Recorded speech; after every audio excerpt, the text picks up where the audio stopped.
يا ترى غيابك فارق معاه ولا لأ؟ يلا حطوا طاقتكم على الورق ونشوف الورق. بسم الله. الشخص دوت حاسس انك انت بعدت عنه خالص، طاقة رحيل هنا، ومش فاهمك او مش عارف اخبارك او مش عارف انت راجع تاني ولا لأ، كنت بتحبه ولا لأ. انت هنا محير الشخص دوت، مدخله في طاقة غموض كده، مش قادر يعرف او يعني يتخيل او يعني يخمن الخطوة الجاية بتاعتك، ويا ترى العلاقة ديت هترجع ولا لأ او هتستمر ولا لأ. لأ، هو حاسس ان العلاقة ديت في طاقة انهيار كبيرة، يعني ممكن يكون هنا في مشاكل كتيرة، وممكن هنا لو في ناس متزوجين ممكن يكون في طلاق هنا.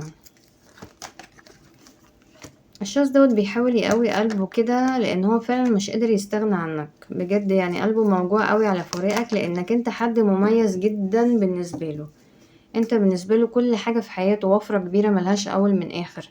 بس هو حاسس ان انت خلاص يعني بعته، خنته وبعته واستغلته ومشيت، يعني هو متضايق منك جدا، يعني شايف انك انت بعته هنا، وكان في مفروض حب ما بينكم كبير. الشخص دوت عنده خسائر كتير قوي قوي، حاسس انك انت تلاعبت بمشاعره او انك انت نسيته وظلمته، حاسس بظلم هنا، انك انت ما كنتش بتحبه قد ما هو كان بيحبك، وانك انت بخيل جدا في المشاعر، وانك انت بتعرف ناس تانية هنا، وهو قاعد لسه مستنيك بكاس الحب هنا. غيابك بجد يعني خلاه حاسس ان انت عمرك ما حبيته من الاصل. الشخص دوت بيدعي ربنا ان العلاقة ديت ترجع تاني، عايز يفرح معاك هنا، لو ما كانش مرسم الشخص دوت عايز يرسم هنا في طاقته، ان هو عايز يرجع يفرح معاك ويفرحك، بس هو مصدوم هنا. الشخص دوت حاسس ان في ناس هنا وقعت بينك وما بينه.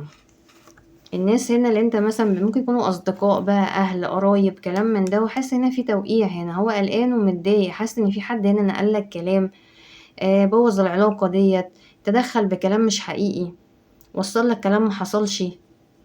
يعني الشخص دوت حاسس كده ان في هنا ناس تدخلت هنا، وقعت ما بينكم، وقالت لك كلام وحش عنه، وهو كان في نيته خير، كان عايز يرتبط بيك هنا، لكن انت خليته يبعد، يعني البعد ده هو ما كانش عاوزه.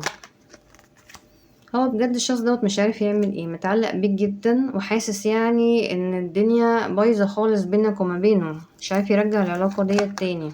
الشخص دوت بيحبك، لسه مستني منك حب، مش قادر يرمي الحب ورا ظهره، اصلا مش قادر يتخطى العلاقة دي، مش قادر ينساها، يعني مش قادر يتشافى منها، ولا يشوف حد تاني، ولا ينسى الذكريات، ولا يعني يصرف نظر عنها ابدا، يعني قلبه موجوع على علاقة الشخص ده.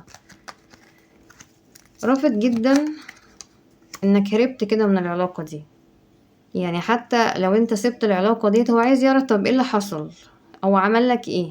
يمكن هنا الغموض ده هو الموضوع، ان هو مش قادر يعرف هو انت ليه نهيت العلاقة ديت معاه، وحاسس ان في حد قالك كلام كذب او كلام مش حقيقي وانت صدقته. واضح ان في بينكم ناس هنا، يعني هو عايز يعرف انت ليه مشيت من العلاقة ديت، ليه هربت كده. ده محزنه جدا، مش قادر يتخطى الزعل دوت، شايفك يعني انك انت جيت عليه. تعبان جدا من معاملتك اللي اتغيرت 180 درجة، انك انت خلاص مش سائل فيه، مش معبره، مش بتقوله حاجة، صمت عقابي هنا، مش بتكلمه، مش مهتم بالعلاقة ديت. هو عايز وضوح هنا، هو عايز وضوح، هو مش عارف. بصوا طاقة المون مع طاقة الصن هنا، هو عايز وضوح للغموض اللي هو مش فاهمه، انت سبته ليه، في حاجة هنا غلط هو مش فاهمها، ومش عارف يتواصل معاك او يعرفها، يعني حاسس ان هو تايه.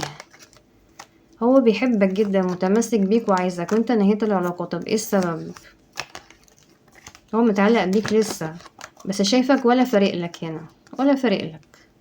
شايفك هنا، شايف حياتك وشايف نفسك، واناني ومغرور عليه وسايبه ولا سائل فيه.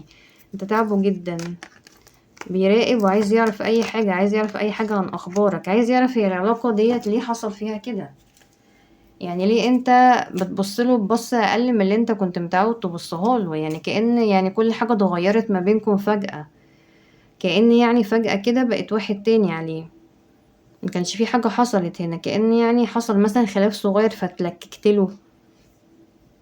هو مش عارف يصلحك ازاي. الشخص ده عايز يتكلم معاك هنا، وجواه كلام كتير جدا، عايز يصلح اللي فاضل هنا، يعني هو حاسس ان العلاقة فعلا فيها بعد كبير هنا، وفي مسافات كبيرة، وفي هنا تغيير من طاقتك كتير ناحيته، بس هو عايز يصلح، مش عايز يخسر، مش عايز الباب يتقفل على الاخر.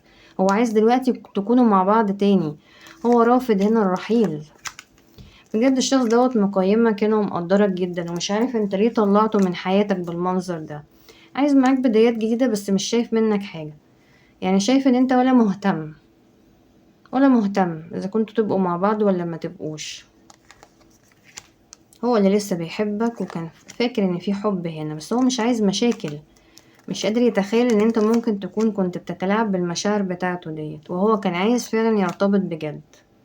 الشخص دوت مش مريحه الناس اللي حواليك، يعني مش مريحه. ممكن تكونوا انتوا بتشتغلوا في مجال واحد مثلا، يعني انتوا زمايل في الشغل مثلا، جيران، يعني في هنا ناس ما بينكم. هو مش مريحه بقى الناس اللي حواليك، اصدقاء مثلا، ممكن يكون في ناس حواليك بيكلموك مثلا، زمايل كتير في الشغل. يعني هو مش مريحه الناس اللي حواليك، وحاسس ان هما بيوقعوا ما بينكم او بيقولوا حاجة هنا، فده تعبه مضايقه. هو مش راضي عن الموضوع ده، مش راضي بناس حواليك هنا، واخد ال10 سيوف هنا، محيره انت، محيره جدا. وممكن يكون حاسس ان في حد هنا بيحبك او عينه منك، وهو اللي بيوقع ما بينكم. الشخص ده يعني حيران جدا، بيحاول يقوي قلبه هنا، حاسس بالظبط ان في حد تاني معاك، حاسس ان في حد تاني داخل ما بينكم هنا. ممكن يكون في حد عينه منك ودلوقتي بيوقع ما بينكم او بيحاول ياخدك ليه. في هنا حد داخل في الموضوع دوت، في هنا طرف، وهو اللي بيحبك وهو اللي كان بيتمنى معاك نصيب، وده مأذيه جدا جدا.